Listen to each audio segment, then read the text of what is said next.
and welcome to episode 3 of Mum's Dad's Work, the podcast from wmpeople.co.uk. My name is Ben Falk. I'm the editor of workingdads.co.uk. I'm here with Mandy Garner. Hello, Mandy.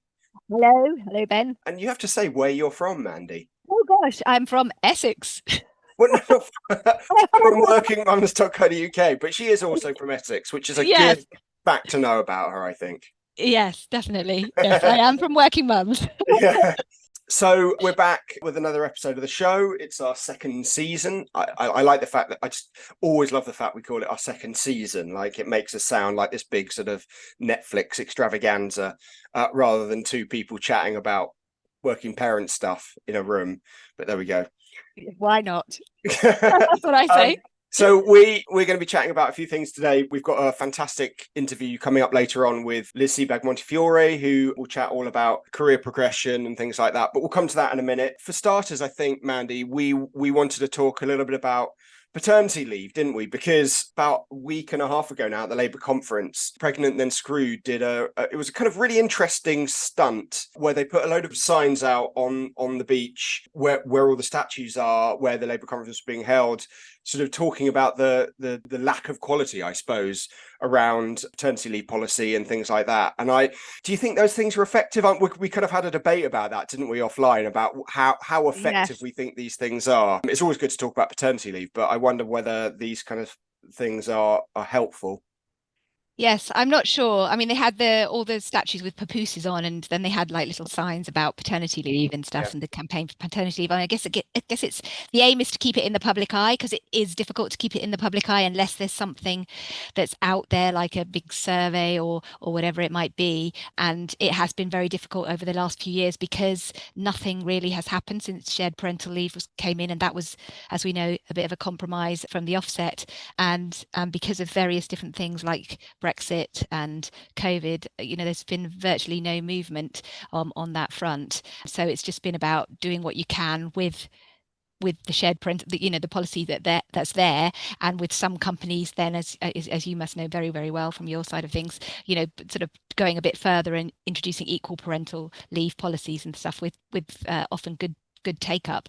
So it's been sort of driven more by employers than on the policy side, but that means a lot of people who work for employers that don't have those kind of policies or aren't able to offer them have not seen very much progress.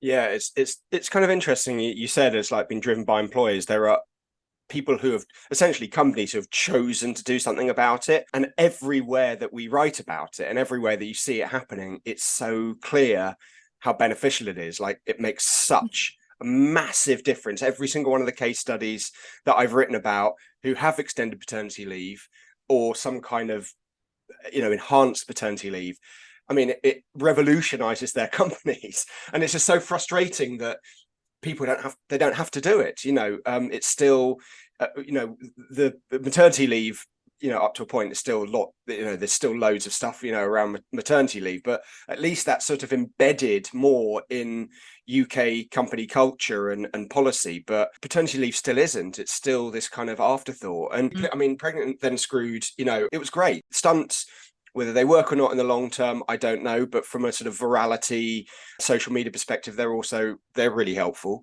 And I guess they were targeting Labour conference because obviously, and we've seen this subsequently with the by-election sweeps and stuff, that we're potentially heading more and more towards a possible Labour government. And it'll be intriguing to know whether Labour, who, purport to be the party of the people and all that kind of stuff, and much more sort of interested in sort of well-being, whether they actually make some big changes, because it does need huge government intervention, and that, as you say, there hasn't been much of an appetite for that over the past 10 years really. Yeah, no, I think you're right. I don't know. It's difficult to know what's going to happen because there's so much in the in tray of of a new government. I think and there's childcare. We know that childcare is a massive thing, and it's really like in your face now thing, because all these changes are supposed to be coming through, but we don't know how they're going to be funded properly. And are they going to cause nurseries to actually close down? So there's all of that. There's obviously the NHS social care. There's so many different parts, criminal justice system, everything needs a complete sort of look at the infrastructure of our country post COVID and everything. And I've just been reading about mental health in children, which is a subject very close to my heart. That needs a lot of looking at as well. So, but it is it's trying to make the case of how linked women's progression in the workplace is to equality in the home. Equality in the home and equality at work are absolutely intrinsically linked. So if we're going to move forward, it can't be that women have to do a double shift. It can't be that. It's just too much for women to take on. No, and paternity leave is, as you say, it's totally linked. All of this stuff is so entwined to make the country better. And I would urge kind of anyone really to who doesn't yet have an enhanced paternity leave policy or some kind of special paternity leave policy, because it's so sad really that it has to be a special one to be any more than what it is generally. But I would urge people to go and look at workingdads.co.uk and sort of see how impressive and how beneficial it can be to companies and to individuals and to culture and to well-being and all these kind of things, when they do something about it and when they choose to actually do something around enhanced paternity leave. But you're right, it sort of does lead on to our big interview of the week, doesn't it? We talked to Liz this week. Well, sort of, why don't you introduce us to our big interviewee? Yes, so Liz Sebag-Montefiori, she writes regularly for both Working Mums and Working Wise. I don't know if you've had her on Working Dads, but she is from 1080 Careers Experts, and she's going to be talking about career progression, which obviously links quite well with the whole kind of equality at home, equality at work kind of thing as well. And as you said, I find when I've done interviews with people who've taken shared parental leave or equal parental leave, I mean, they're very moving. It's a whole society benefit that there is there for the children, for the parents, for the employers. I just, it just seems it's the right thing to do, and it makes all sorts of sense. So now we hand over to Liz and hear from her about career progression. Welcome, Liz, to our Mums Dads Work podcast. It's lovely to have you here. Thank you. So I wanted to kick off with one of the big questions that we always get on career progression, which is about flexible working, and flexible working being a potential barrier to career progression. So what's the best advice you can give to somebody who feels like they're worried about being sidelined career-wise as a result of flexible working? Yeah, so I believe visibility is the key, and being vocal and taking the trouble to stay in the loop on projects run by others. Also key is being an expert in your area and being known as the go-to person, being invaluable, holding your ground, getting credit for what you do without working too much overtime because you're worthy of your hire. It's important to evidence you can work flexibly and make your career aspirations known. It's also important to contribute, be seen, and make sure you're there for the important events, including some of the social ones. Always volunteer if you possibly can for new projects as they arise, but that may mean you have to be better at delegating some of your work to your team, and also use technology to ensure you can be proactive and collaborative. Obviously, it's hard when you're working hybrid or remote and you're trying to, you don't want to be present, but you want to show that you are engaged in your work and doing your work. How do you think you do that most effectively? Yeah, I believe staying visible is all about using social and internal collaboration tools extensively. So one of the tools that we at 1080 use internally to volunteer for projects is Fuel 50's gigs. And these are stretch assignments which are posted and promoted within our internal platform based on what talents and skills project leaders are looking for. It's also important to put your head above the parapet to stay visible. Don't shy away from challenging assignments. Argue your corner and make sure you're given credit for your contribution. You can take the lead if a project interests you, but also insist that you're allocated the resources you need to do the job properly, because you're competing with managers and leaders who are on the ground. So be persistent without being combative. Great advice, Liz. And what about things like networking? Because that's the sort of key one. If you are pressed for time and you have to get back to pick up from the nursery and stuff like that, it can be quite difficult to kind of fit networking in. Are there kind of tips for doing it at alternative times or that kind of thing? Yeah, well, you're definitely asking the right person here on this question, because I love networking. It's one of my passions. And I think it's really important to create time for networking during the working day. Don't see networking as a nice to have, because networking is all about gaining market knowledge and getting your career aspirations out there. But I can highly recommend, just in terms of practical tools and tips, our strategic networking segmentation exercise, which I can tell you about. But you download your contacts off LinkedIn and create 3 columns labeled, how well do I know this person? Have I invested in them? And do they have power of influence? And that third point is slightly more subjective, but put differently, if the person was to make a call on someone else's behalf, would the recipient take it? And then score everyone in your network 0 to 3 under each heading. And those who score highly, i.e. the 3 by 3 by 3s, are the contacts to strategically net with first. But other ideas are having virtual coffees during your working day, looking for opportunities to constantly add value to others. You can send thinking of you emails. For example, if you read an article that you think a networking contact will enjoy, share it to add value and to help build a relationship for the long term. And finally, you could also attend online networking events where appropriate, make time for lunchtime social and business contacts, and also join online forums and chat groups. But it's about being active and vocal and seizing any opportunity that presents itself. I was going to say, so you don't have to, because obviously some people, we're probably a bit more outgoing than some people. Some people don't like kind of process of like actually seeing people face to face and chatting to them, even on Zoom. So like, is kind of, I suppose, text-based networking, is that like, does that work? Like, have you kind of had examples of that or utilized it yourself? Do you think that is effective?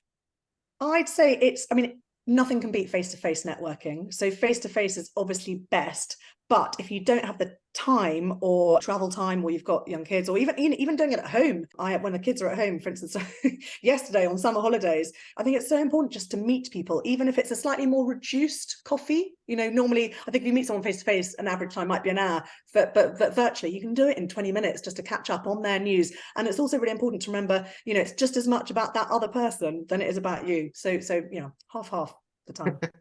Ask questions, yeah. Yeah. Yeah, it's really important, I think, that because you have the chit chat. It's almost more than the kind of, it's the getting to know you kind of thing. The sort of regular sort of check-ins with people, I think, is really important. How do you, in terms of, approaching people, I think that sometimes people feel you might sort of score your person 333, but you don't, they're kind of quite senior or whatever. How would you approach somebody like that in terms of networking? Yeah, I think it's just around, once you know what you want to get out, whether it's finding more information about a particular sector or about a company that you might want to work for. I think people really don't mind if you say, have you got half an hour just so I can pick your brains on X topic or whatever it might be, because people like to feel wanted. And also, if you don't ask, you don't get, and you never know. But bear in mind that if they've done a favor for you, look at how you can help them. And I don't mean immediately, because it will be over time, but always, I think I tend to see networking as how a finance director would see it, about having credits in the bank. So it's about, helping others, so that you can then call upon a credit for others to help you. One of the things that I'm terrible at networking. So one of the things I've always worried about is the sort of transactional nature of it, that, by asking someone that I need something from, that it feels, yeah, you are immediately asking them for a favor. How do you kind of get your head around that aspect of it? I think it's if you break it down into smaller steps, and it's if you see it as building a relationship and put it in quite simple terms as, just seeing what you've got in common, rather than seeing networking as a massive label around, I can't do this, how do I ask for a favor? Whether you're a female, male, some people struggle with it more than others. But I think once it goes well and you realize, actually, if you're just unnatural and being authentic to yourself, you'll see where the conversation goes, and then you'll realize, and it can be as basic as someone has just moved to Balham, where I live, and they asked me for a recommendation for a dentist. So, I helped them. So I know that if I needed advice, talking about what I talked with before, I feel like I've built that trust, or started to build that trust, so I can then ask them. But I think it's, rather than saying it as a big thing, break it down to something smaller. That's great advice, Liz. In terms of if somebody wants to sort of, rather than sort of progressing in what they're doing at the moment, but they want to transition or sort of take a sideways move, maybe they sort of looked at all the articles about AI and how it's going to affect their job, and they're thinking, oh, maybe I don't want to stay in this sector for too much longer. How would they begin to look at possible alternatives?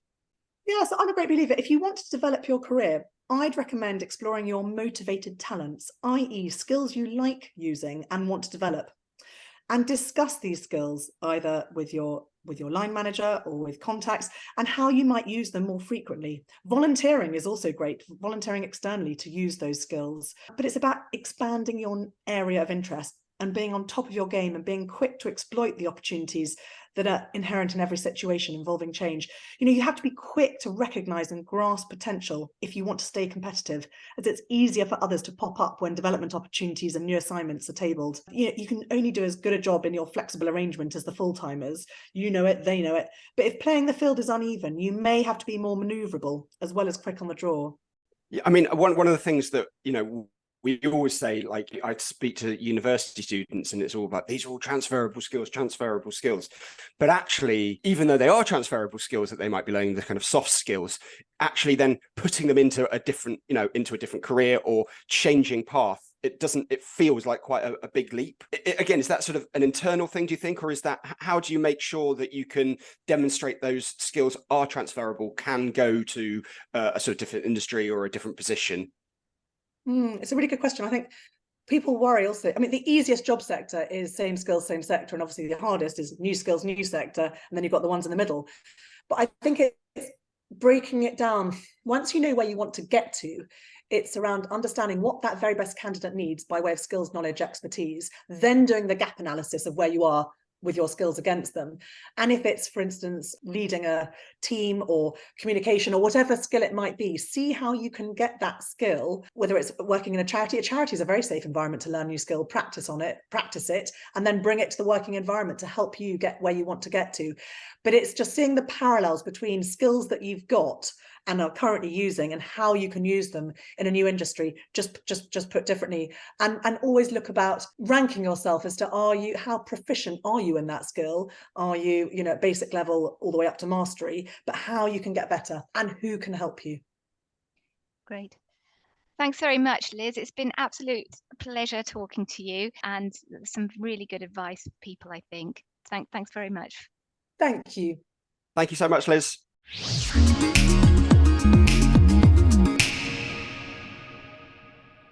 Fantastic advice there from Liz. Always really interesting to hear from experts. We hope you got a lot out of that. We certainly did. Mandy, what else has been on your docket this week? What's been occupying your mind? So last week was World Menopause Day, and it's Menopause Awareness Month. It goes on for a whole month, hopefully the whole year.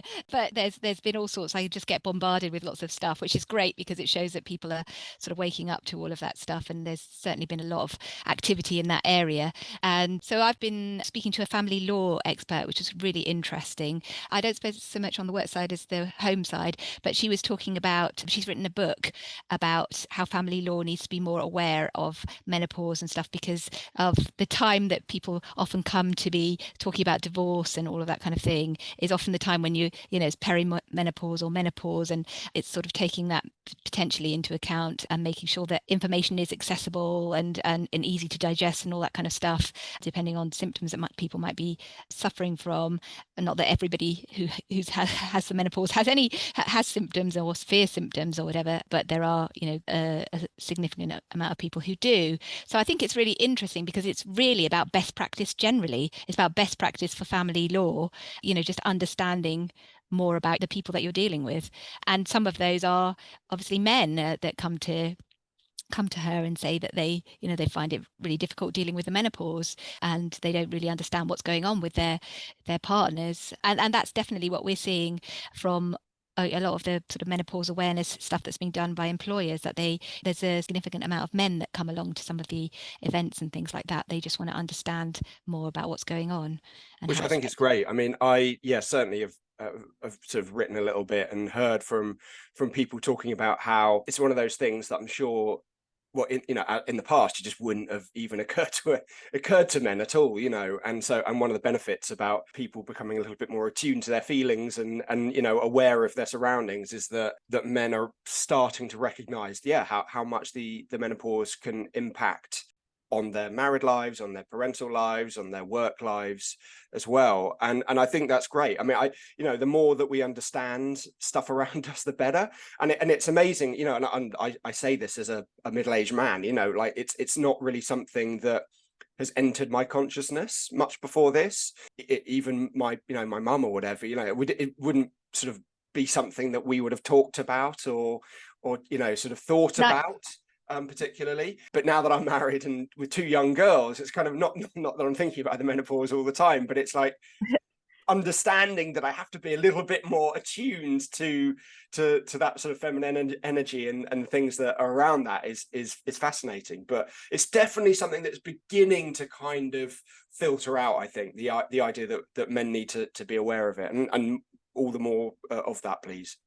Yes, and everybody. I mean, when you say, you weren't so aware of it, I wasn't even aware of it until I actually went through it. And even when I was going through it, I was like, what is this? Why do I feel so lacking in confidence? The brain fog thing was a real thing. I'd start a sentence and not know where I was going or where I was, where I'd come from. And that's quite scary if you're standing in front of people and they're waiting for you to do the next bit. And you don't know where you are.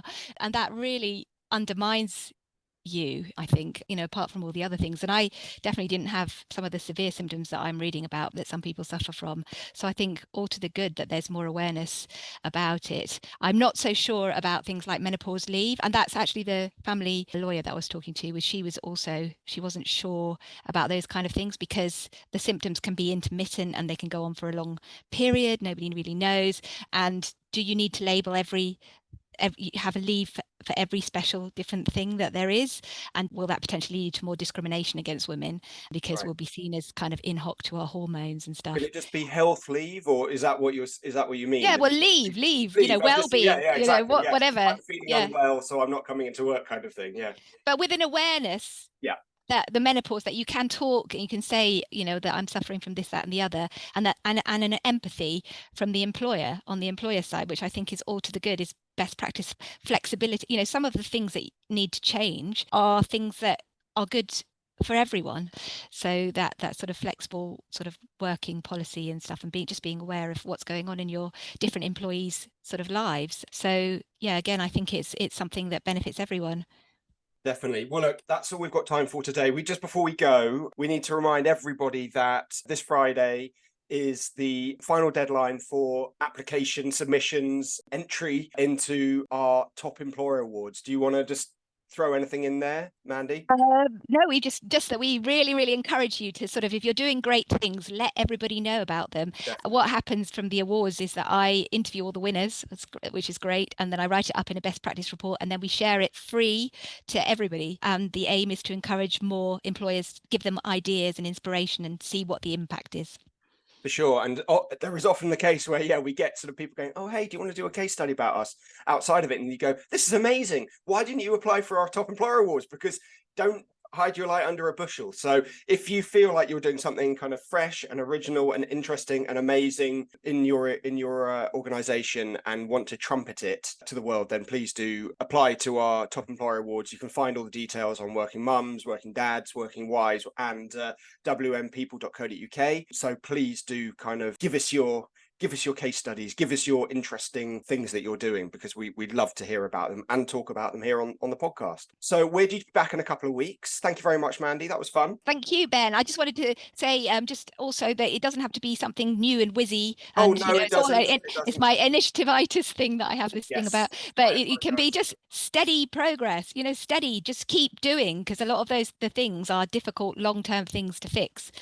And if you're just keeping on doing it and you're doing it really well, please do. Absolutely. It's not always about innovation. It's sometimes just like continuing to do really good stuff and committing to that in the long term, which can be harder than people think, I think, sometimes. Excellent. Well, brilliant. Thank you very much to Liz for her time this week. It was fabulous. And we should be back in a couple of weeks' time.